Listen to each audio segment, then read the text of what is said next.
कपड़े धोने वाली बहू।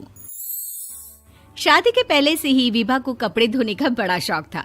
कभी नल के नीचे तो कभी तालाब के पास। अरे मेरी नीली वाली लुंगी नहीं दिख रही है।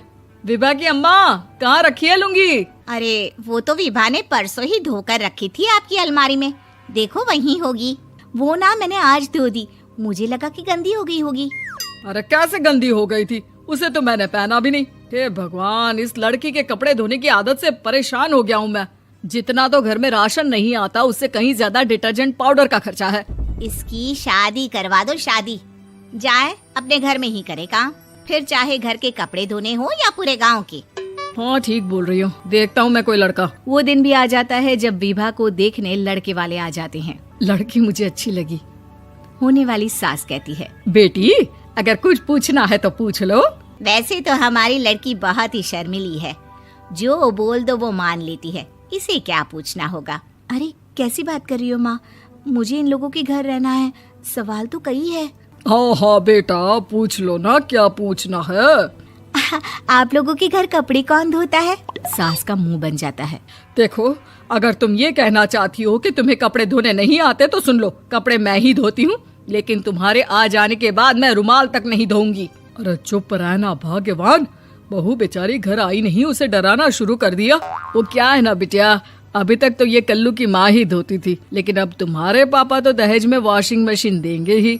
तभी विभा की माँ बोल पड़ती है, सवाल भी पूछा तो क्या। वैसे भाई साहब, मशीन की तो फिर भी कपड़े धोने की कैपेसिटी होती है। मतलब जो बिटिया दे रहे हैं ना विभा, इसे कपड़े धोने का बहुत शौक है। ये आप लोगों के क्या, आस पड़ोस गांव मोहल्ले सबके कपड़े धो दे और उफ तक ना करे। बाहर देखा नहीं आपने कितने कपड़े सूख रहे हैं? सब हमारी बिटिया ने ही तो धोए हैं। बस भी करो ना माँ, शर्म आ रही इतनी तारीफ सुनकर। और तो और एक दाग निकाल कर दिखाओ तो मान जाओ। हाँ अच्छा, माफ करना बेटा, मैंने गलत समझा।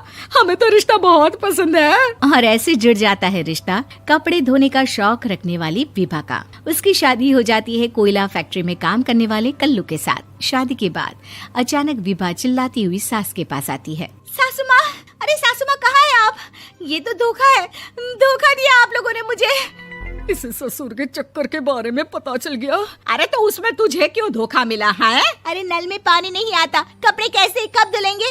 अच्छा, तू पानी नहीं आ रहा उसकी बात कर रही है। तो आपने क्या सोचा? कुछ नहीं। अच्छा, तेरी माँ ने कहा था कि कपड़े धोने का शौक है तुझे, याद आया मुझे। शौक बोलकर कपड़े धोने वाले मेरे जुनून को कम ना आके सासू माँ, कपड़ा धोना मेरा गुरूर है। तभी पति भी वहाँ आ जाता है। अभी मैंने इसे सनी देओल की फिल्म दिखाई है, उसी के डायलॉग मार रही है माँ। अच्छा सुन, साफ साफ बता रही हूँ, पानी सुबह 4 से 6 और शाम को 10 से 12 आता है, समझी? विभा टाइमिंग सुनकर हैरान हो जाती है। ये क्या भूतों का मोहल्ला है? सुबह 4 बजे उठकर कौन कपड़े धोता है? 4 बजे टंकी में पानी जाता है, फिर सारा दिन धोना ना, किसने मना किया?